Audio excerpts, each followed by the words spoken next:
이는 임진왜란 극복의 1등 공신인 서해 유성룡이 한 말입니다. 200년 동안 평화를 지켜온 조선시대 율곡이인은 당시 일본의 정세가 심상치 않다며 이렇게 주장했습니다. 미리 10만 군병을 양성해 급할 때 대비해야지, 그렇게 하지 못하면 10년을 넘지 못해 화가 있을 것이다 라고 당시 임금이었던 선조에게 자주국방에 대한 중요성을 알렸습니다. 하지만 붕당의 대립이 격화되고 있던 조선조 중에서 이 같은 주장은 받아들여지기 힘들었었는데요. 유성룡은 나라가 무사할 때 군사를 기르는 것은 화를 기르는 것이 된다며 반대했습니다.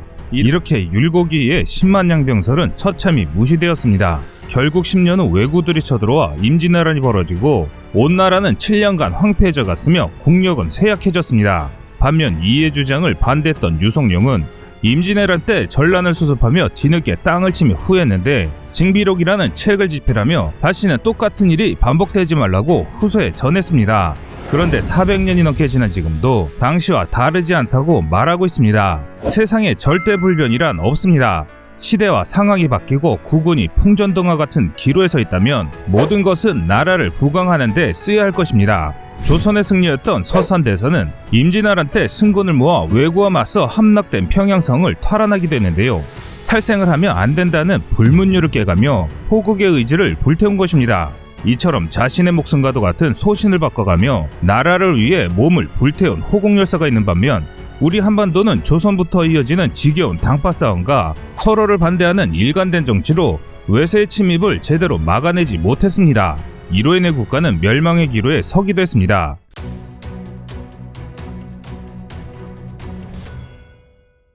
2021년 1월 한국은 3,000톤급 이상 잠수함에 탑재할 국산 잠수함 발사 탄도미사일이 지상 사출 시험을 마치고 연내 수중 사출 시험을 계획 중인 것으로 알려졌습니다. 군소식동은 우리 해군 잠수함에 탑재할 SLBM의 지상 사출 시험이 작년까지 끝났다면서 올해에는 수중에서 사출 시험을 계획하고 있다라고 밝혔는데요. 아직 수중 사출 시험 일정과 시험 수단에 대해서는 결정되지 않았다고 소식통은 전하고 있습니다. 또한 군은 사거리 500km 탄도미사일인 현무2B를 기반으로 SLBM을 개발하고 있는데 연내 이뤄질 수중 사출 시험은 수중 바지선에서 진행하는 것이 유력해 보이지만 실제 3,000톤급 일본함인 도산 안창호함에서 실시하는 방안도 고려 중인 것으로 전했습니다. 이처럼 SLBM이라는 전략무기를 비밀리에 개발해야 하지만 이렇게 언론에 공개한 이유는 따로 있습니다. 지난 과거부터 우리 한국이 미사일 같은 공격무기를 개발하면 항상 찬물을 끼얹는 나라들이 있었습니다. 그중 대표적인 나라가 중국, 북한, 일본이었습니다. 그런데 중국은 우리와의 무역 교류를 핑계로 경제적인 압박으로 우리를 곤혹스럽게 만드는 나라였습니다. 하지만 이번에 한국이 그런 나라들이 보란듯이 SLBM 개발을 천명한 것입니다. 이는 지난과 과는 반대의 모습이라 할 수 있는데요. 이렇게 우리 대한민국이 강경하게 나오는 이유는 중국의 정세가 심상치 않기 때문입니다. 중국은 해양 패권을 장악하기 위해 태평양에 있는 섬을 사슬처럼 이은 가상의 선인 도련선을 만들었습니다. 총 3단계로 만들었는데 제1도련선은 쿠릴열도, 일본, 대만, 필리핀, 말라카 해협을 잇는 선으로 중국의 지상발진 폭격기와 중거리 탄도미사일의 사정권으로 설정했습니다. 또한 중국은 제2도련선 확보를 위해 대형 구축함과 잠수함을 대량 건조하고 제3도련선인 서태평양 전역을 중국 세력화에 두기 위해서 5척의 항공모함을 준비 중입니다.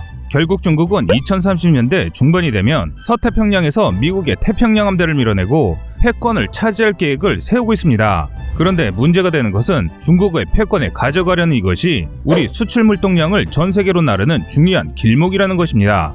일각에서는 중국이 미중 분쟁이 심화되면 이곳을 자신들의 영역으로 가져가서 마음대로 봉쇄할 수 있다고 보고 있습니다. 이런 상황이 벌어지면 우리처럼 수출로 먹고 사는 나라는 가장 큰 피해를 볼 수밖에 없습니다. 이 때문에 우리가 해군 전력의 증강을 통해 이곳에서 당당히 우리의 목소리를 높일 필요가 있게 된 것인데요. 미중 패권이 충돌하는 상황에서 우리의 강한 힘만이 이익을 지켜낼 수 있고 제대로 된 목소리를 낼 수 있습니다. 미국이나 중국, 일본 등과 대등한 해상 전력은 안 돼도 결코 무시할 수 없는 전력을 키우자는 것이 전문가들의 공통된 의견입니다. 또한 여기에 일방적으로 미국에 의존하지 말고 우리의 힘을 키워서 해야 한다는 것입니다. 이는 한국의 힘을 키워 해상에서도 자주국방을 이뤄내자는 뜻인데요.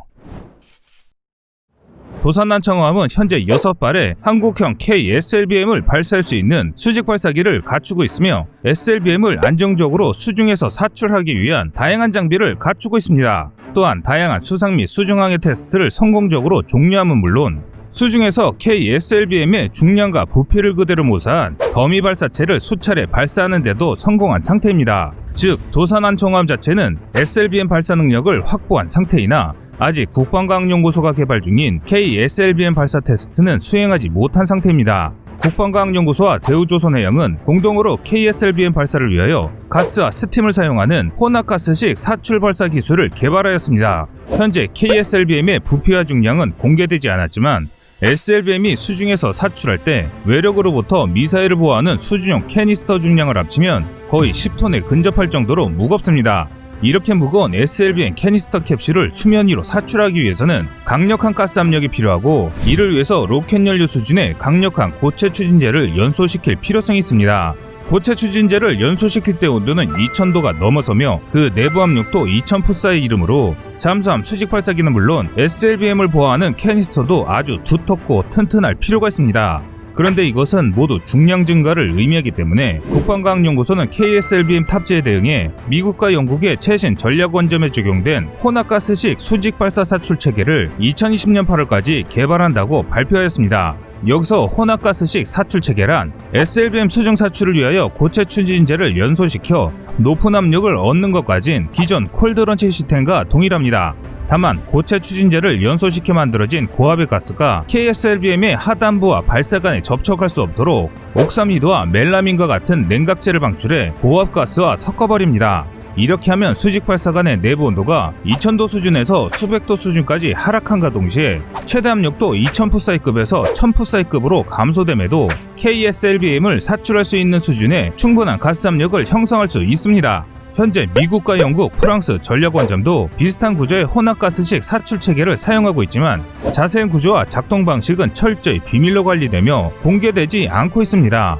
국내에서 개발한 혼합가스식 사출체계 개념도에는 고체 추진제를 연소시켜서 만들어진 고압의 가스가 SLBM의 하단부와 발사 간에 접촉할 수 없도록 냉각제를 방출해 일종의 보호벽을 형성하는 개념을 보여주고 있습니다. 군 당국의 말로는 3000톤급 이상 잠수함에 탑재할 국산 잠수함 발사 탄도미사일 지상 사출 시험을 마치고 연내 수중 사출 시험을 계획 중인 것으로 알려졌다라고 발표했기 때문에 이마저도 성공적인 테스트로 끝나면 바로 도산난청어 잠수함과 암모함에 장착 가능할 것으로 전망하고 있습니다. 도산난청어함은 2018년 건조된 잠수함 중 세계 유일의 VLS를 탑재한 디젤 잠수함입니다.